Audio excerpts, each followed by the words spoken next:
Kali ini kita akan berdiskusi mengenai ekstensi perempuan.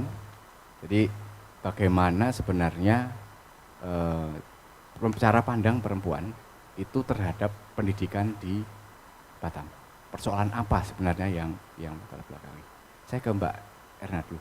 Apa Mbak kira-kira persoalan krusial bagi pendidikan di Batam? Baik, terima kasih.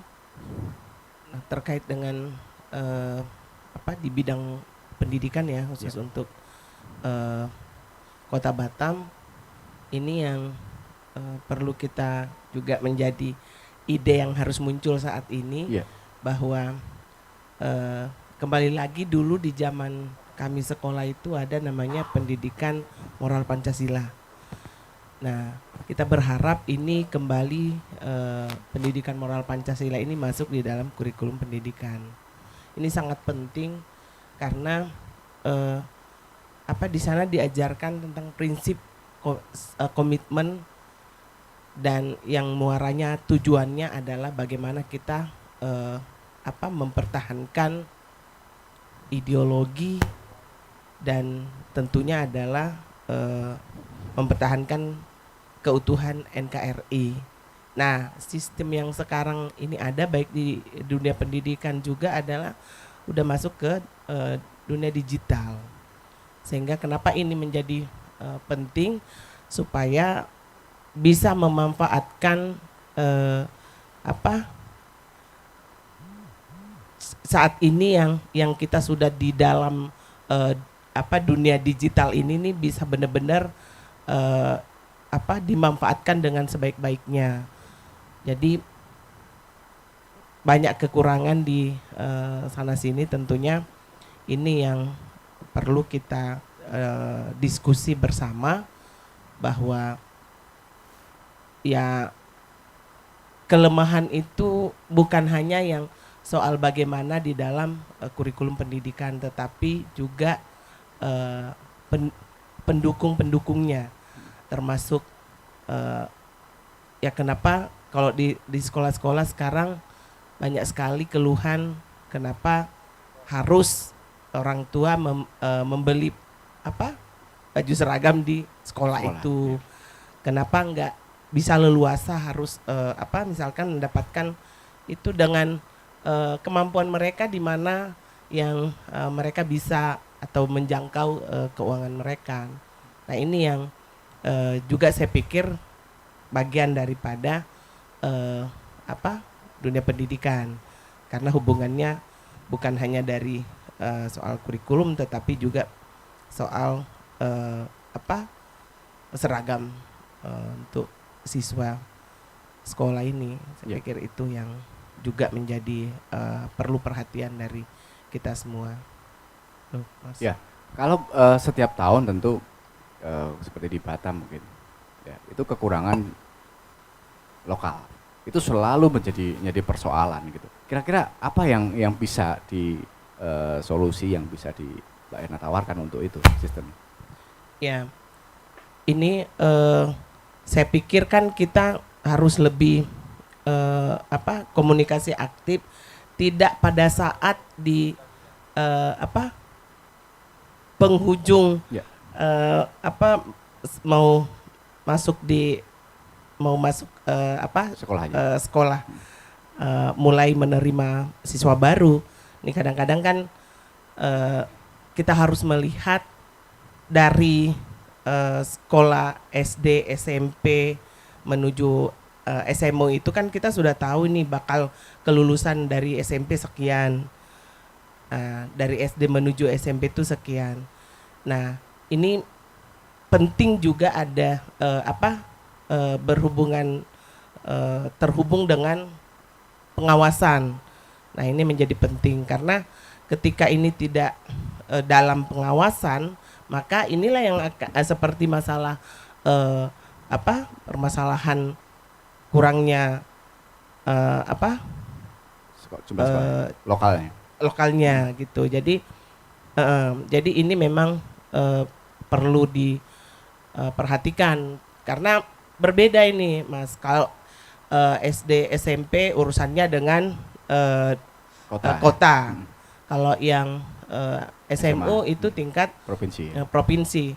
Tetapi kan juga harus ada koordinasi, harus ada koordinasi dari sekolah, kemudian ada juga sudah ada komite di sekolah itu, kemudian juga dengan dinas pendidikan, karena disinilah akan muncul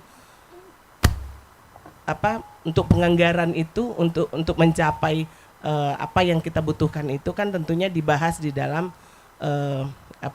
anggaran. Tetapi sebelum ke sana itu ada fase-fase yang dilewati, ada tahapan-tahapan, ada proses seperti harus dibahas dulu di tingkat RT RW, kemudian ke kelurahan yang namanya musrembang, kemudian ke kecamatan, kemudian ke tingkat kota. Nah, ini pengalaman dulu kami saat di LPM, begitu kita mau mau masuk ke musrembang kota, ya itu kan sudah ada prioritas.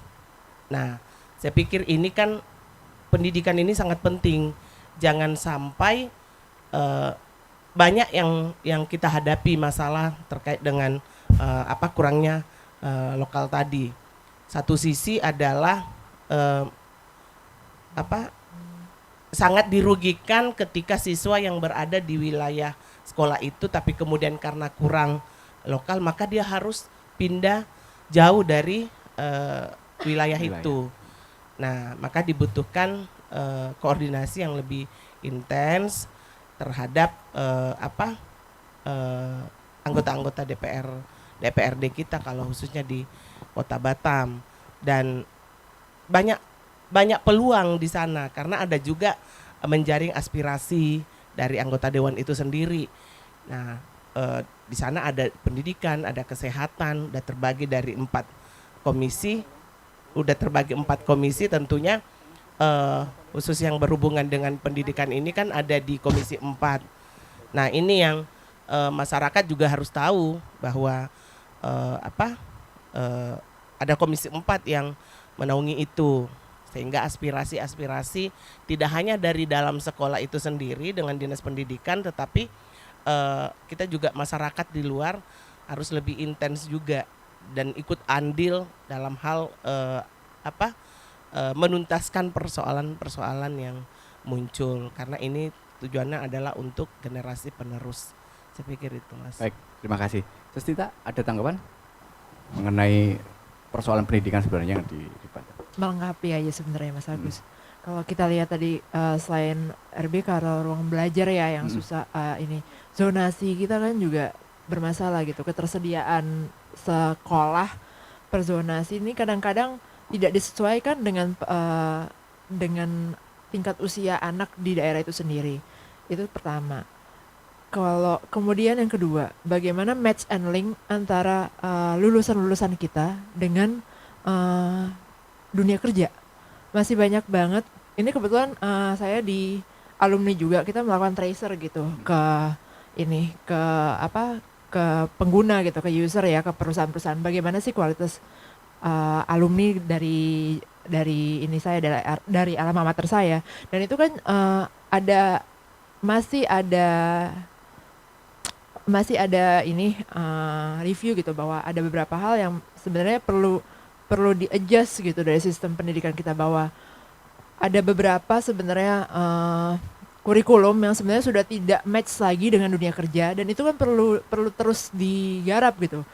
Dunia pendidikan kita tuh perlu terus mengejar kemajuan teknologi dan kebutuhan dari dunia kerja supaya angkatan produktif kita juga benar-benar terserap. Jangan sampai nanti kan ini juga isunya juga balik ke tenaga kerja gitu ya. Kalau kita dari dulu bahas tenaga kerja asing, ya tenaga kerja kita sendiri, lulusan kita sendiri harus bisa berkompetisi gitu loh. Harus kompeten dan harus bisa berkompetisi dengan tenaga kerja asing.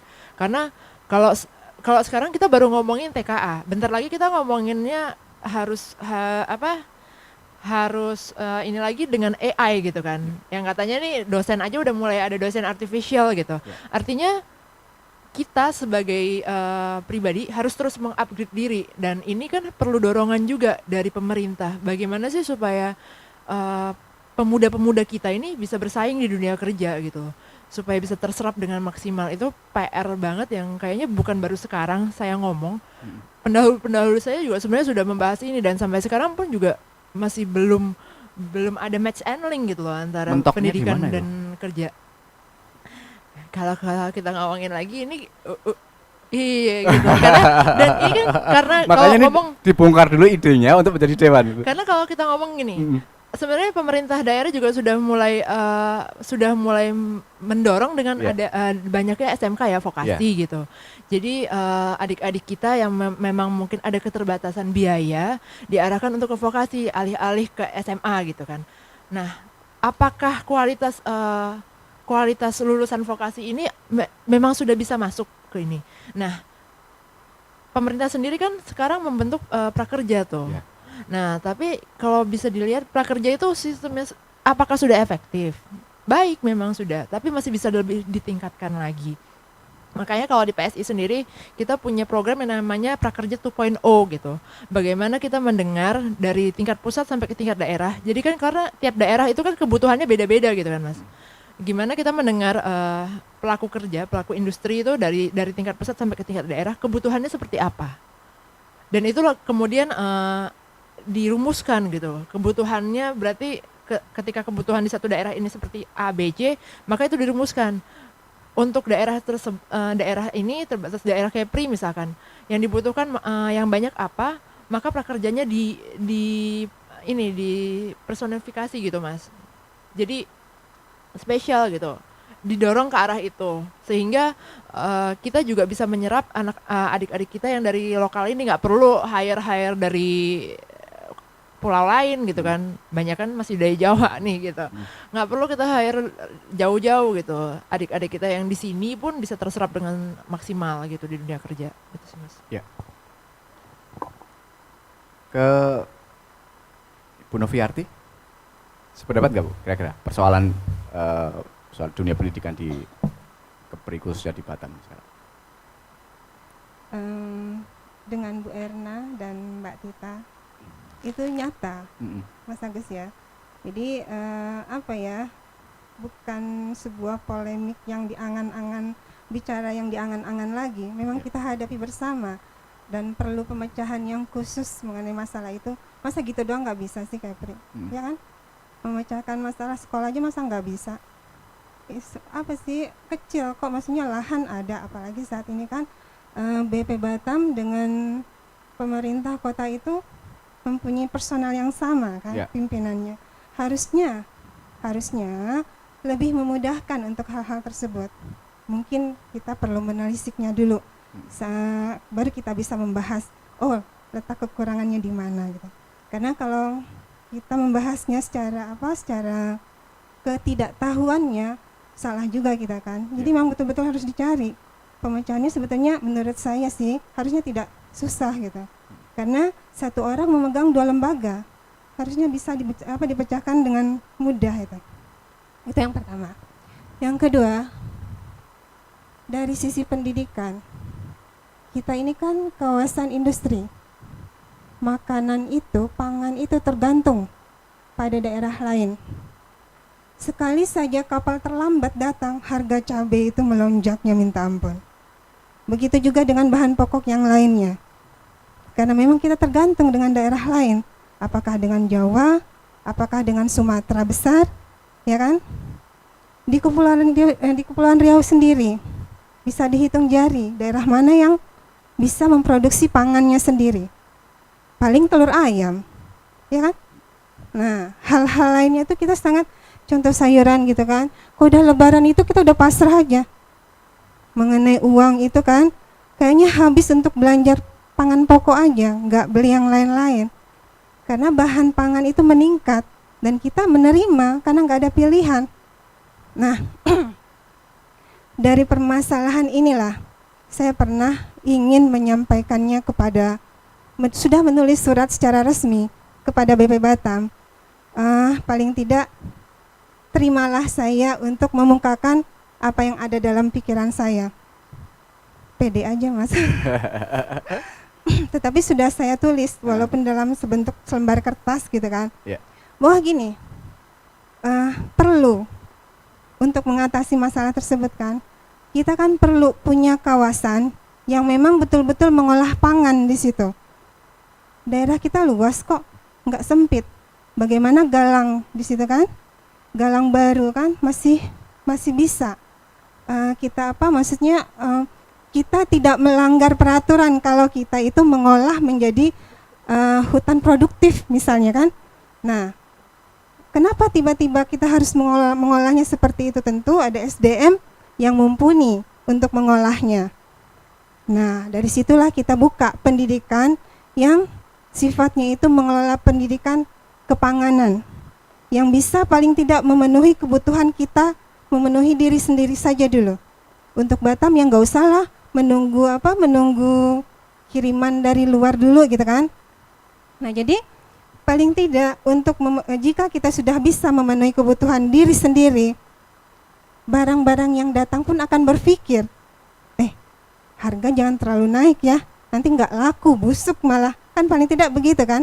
Nah, jadi hal tersebut lah yang mungkin perlu kita angkat, bahwa anak-anak kita yang ada sekarang ini kan banyak banget nih, yang skill, yang maksudnya yang betul-betul mempunyai keahlian tuh tidak sebanding dengan lulusannya. Misalnya lulusan SMA banyaknya kerja di industri, ya kan. Terus kalaupun mereka bekerja di sini, nah beruntung kalau mereka punya orang tua yang mampu menyekolahkan sampai keluar Batam, bisa mengenyam pendidikan kuliah yang sampai tinggi. Tapi apakah diterapkan kembali kepada Kota Batam? Belum tentu juga kan. Nah, jadi paling tidak untuk anak-anak yang memang menyelesaikan sekolahnya sebatas SMA mampunya, mungkin ya, kita bisa mengarahkan mereka kepada sekolah pangan. Nah, di sana mungkin bisa kita mendidik mereka bagaimana mengenal pangan tersebut, bagaimana cara menanamnya, bagaimana cara memanennya, bagaimana cara mengolahnya, lalu bagaimana memasarkan hasil olahan tersebut sampai mendunia.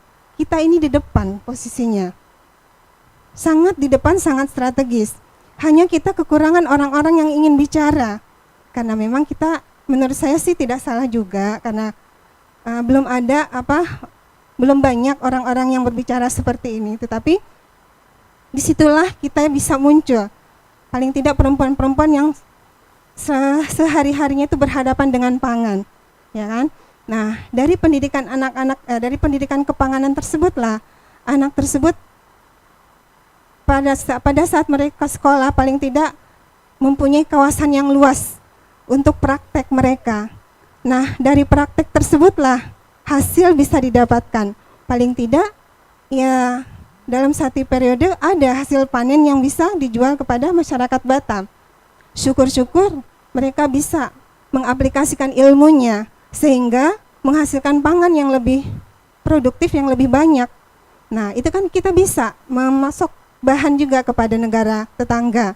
Singapura mereka nggak punya apa-apa loh, ya kan? Ya. Nah, itu salah satu pangsa pasar yang baik bagi kita. Jadi jangan kita ketergantungan hanya sayur bayam saja dari luar gitu kan kasihan Batam ini kan. Sementara kan kita butuh makanan-makanan yang bergizi untuk anak-anak kita. Ya.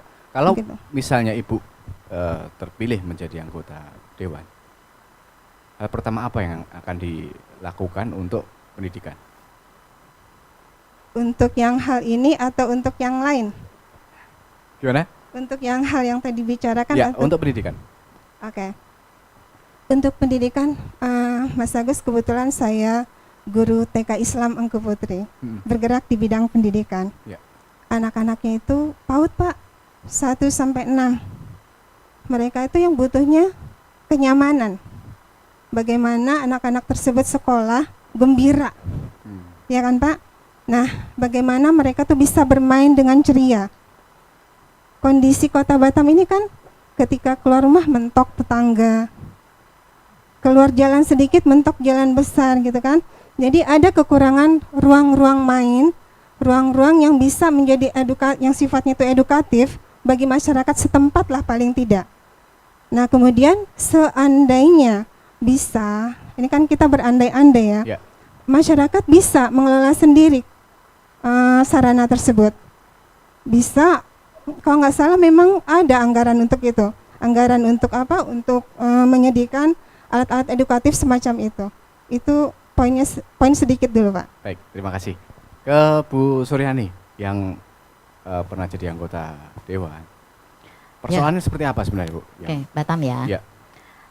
Kalau kita melihat yang pertama tentu perencanaan. Ya, kalau perencanaan dibuat, kalau kepala daerah kan mesti di RPJMD. Ya. Nah kalau saya lihat ini nggak matching antara RPJMD dengan pelaksanaannya. Nah kan kita bisa menghitung lulusan TK berapa, lulusan SD berapa, kebutuhan RKB berapa. Itu kan nanti akan dianggarkan di ruang kelas baru. Ya. Nah itu kan sebenarnya event tahunan. Tapi kenapa menjadi permasalahan PPDB setiap tahun? Nggak ada jalan keluarnya, akhirnya nambah rombel terpaksa karena ada yang tolonglah lewat dewan, lewat pejabat-pejabat, akhirnya diakomodir. Akhirnya ada kelas sore. Kita bayangin kemarin kata Kadis Dik Batam kekurangan 700 guru. Ya kan? Otomatis dia harus jam kerjanya ditambah, jam mengajar. Yang seharusnya dia mungkin sekian jam ditambah sekian jam. Nah itu kan berarti akan berimbas kepada kualitas dari mengajar, kualitas mengajarnya. Nah ini jadi kalau melihat permasalahan pendidikan itu ada dua hal. Yang pertama dari sisi sarana prasarana. Bisa sebenarnya itu mudah di solusinya ketika tadi ada perencanaan yang benar. Misalnya apalagi sekarang dengan sistem zonasi, anak yang di zonasi ini tuh berapa? Ya. Itu kan bisa kebayang gitu. Terus juga kalau misalnya kemampuan, misalnya saya yakin mampu karena bidang pendidikan kan wajib 20%, ya otomatis harus ada gitu pemerataannya. Nah misalnya masalah lahan tadi udah disebutkan. Praktek 20% itu sudah termasuk pada atau yang terjadi sekarang ini yang di Kepri maupun di sudah Batam? Masuk di situ. Sudah masuk. Cuma masalahnya kadang yang bos itu masuk apa tidak dan sebagainya. Akhirnya kalau dipreteli sebenarnya belum 20%. Belum juga ternyata. Cuma memang sebenarnya kalau mau fair kita mau fair karena memang bukan kurang apanya, mungkin memang duitnya kurang kita itu. Yang solusinya kita APBD harus besar. Salah satunya nanti berkaitan juga dengan maritim. Jadi kembali ke pendidikan di Batam, masalah PBDB enggak selesai tiap tahun. Berarti kan harus ada jalan keluar. Apa itu jalan keluarnya? Menambah rombel. Menambah rombel. Itu kan harus ada perencanaan, enggak suddenly ujuk-ujuk misalnya karena ini langsung. Jadi enggak terencana dengan baik. Nanti itu akan berakibat ke kualitas juga, baik kualitas bangunan maupun kualitas pendidikannya. Kedua, mendorong masuk sekolah swasta. Mungkin Mas Agus tahu, di satu sisi sekolah negeri kepenuhan tidak tertampung, sekolah swasta banyak yang enggak ada murid gitu. Kenapa? Karena tadi mungkin ada yang mahal, ada istilah sekolah dasar Islam termahal, sekolah menengah Islam termahal. Nah berarti kan harus ada dukungan dari pemerintah.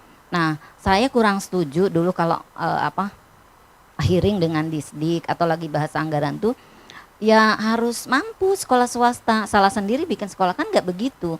Tujuannya adalah menghasilkan generasi yang cerdas. Ada nih pihak swasta yang mendirikan sekolah ya didukung. Nah apa dukungannya? Misalnya di negeri kurang, ayo didorong apa yang bisa dibantu. Misalnya mungkin dalam hal insentif atau apa, dan alhamdulillah sih sudah ada tapi belum semua. Artinya apa? Ada kerjasama antara negeri dan swasta. Saya kalau misalnya mengandalkan nanti nambah rombel ya anaknya apalagi Batam kan bonus demografi itu terus itu tuh nggak akan selesai kalau tanpa perencanaan yang baik. Harus ada sinergi ya Mbak Erna. antara antara negeri dan swasta. Kemudian yang kedua SDM tadi guru. Kita kebayang, saya ingat ketika misalnya dulu SMA 1 tuh unggulan. Orang pengen gitu ya masuk SMA 1.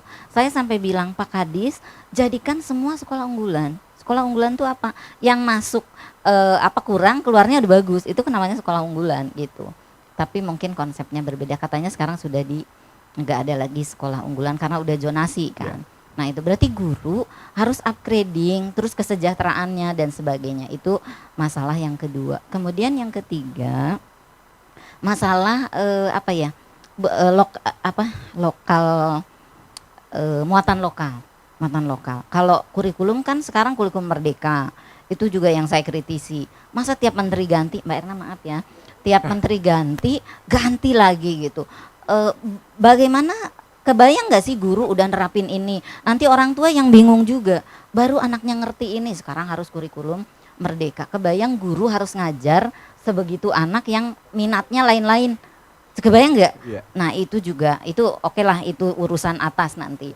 Yang saya lihat sekarang muatan lokal Kepri, saya dulu usulkan Kepri, anak-anak kita tuh kenal nggak dengan Gurindam 12, dengan ya Bang Robi ya?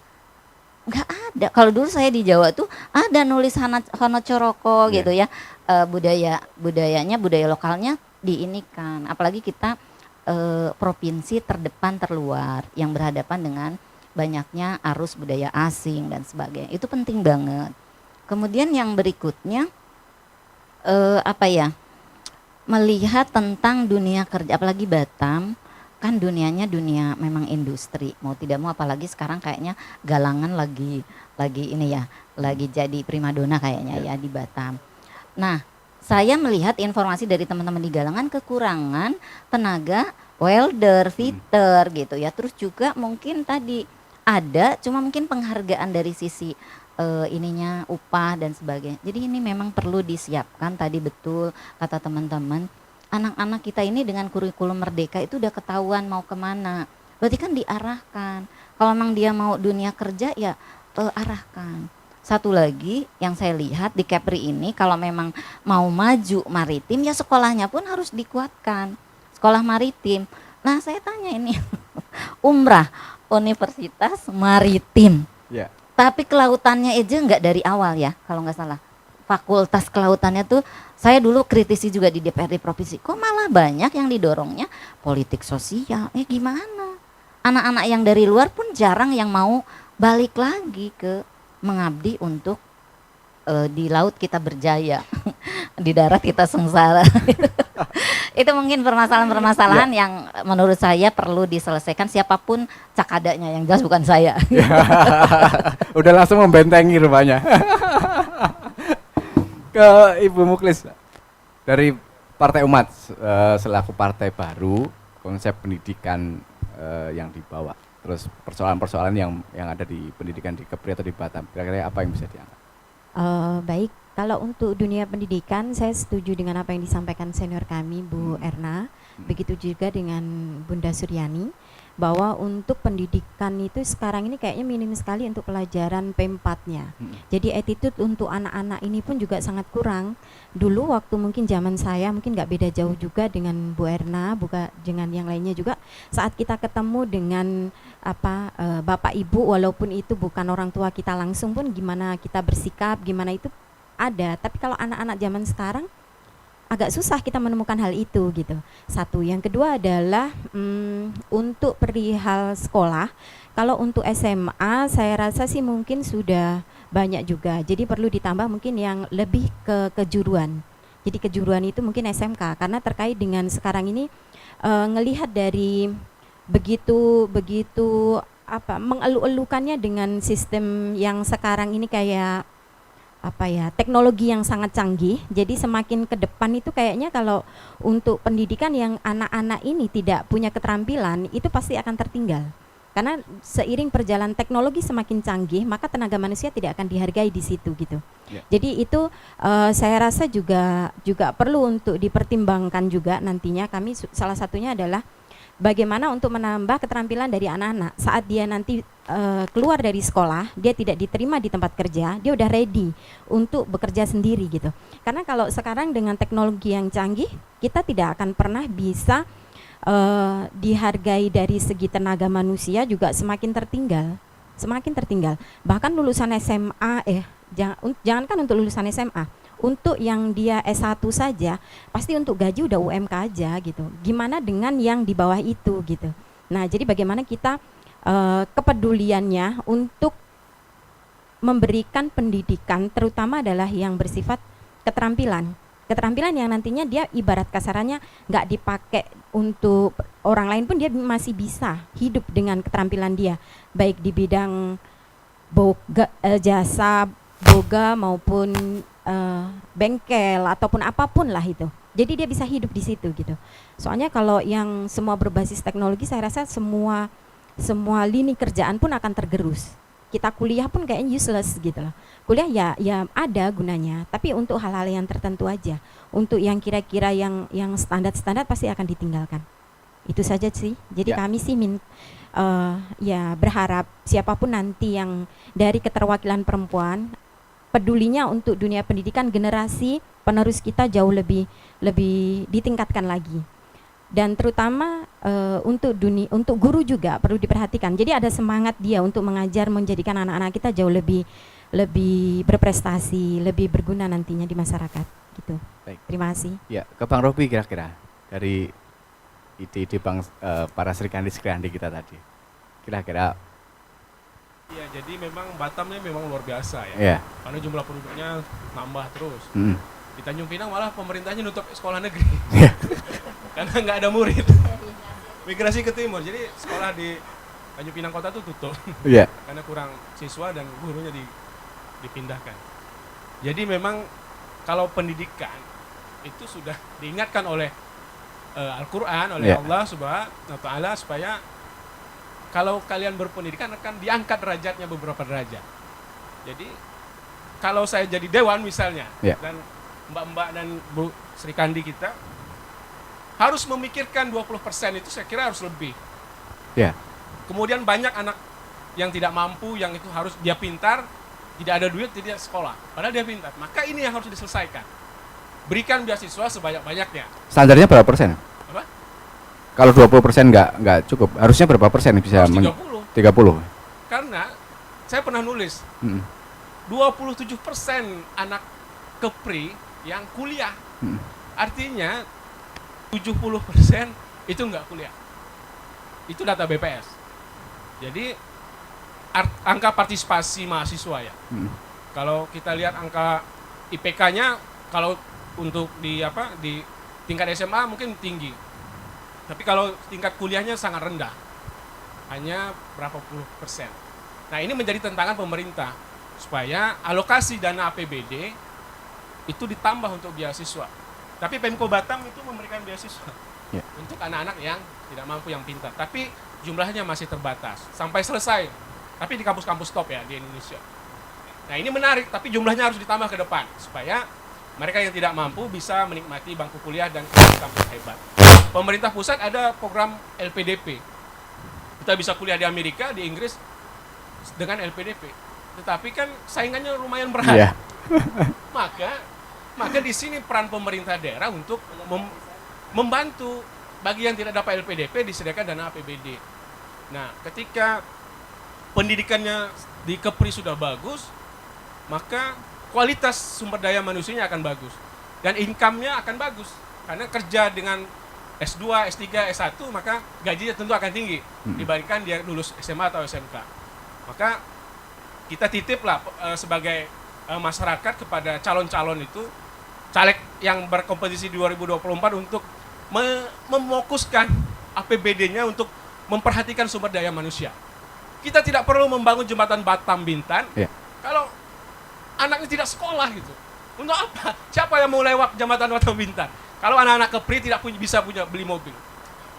Untuk beli mobil kan perlu income besar. Ngapain Anda mau bangun itu? Saya kira Kepri belum saatnya. Makanya ketika ganti presiden, saya kira ini proyek yang tidak perlu. Tapi proyek pendidikan itu yang lebih penting. berikan beasiswa sebanyak-banyaknya kepada anak SD, SMP, dan yang kuliah S2 maupun S3. Bayangkan ke depan, pemimpin Kepri dipimpin oleh orang yang lulusan luar negeri.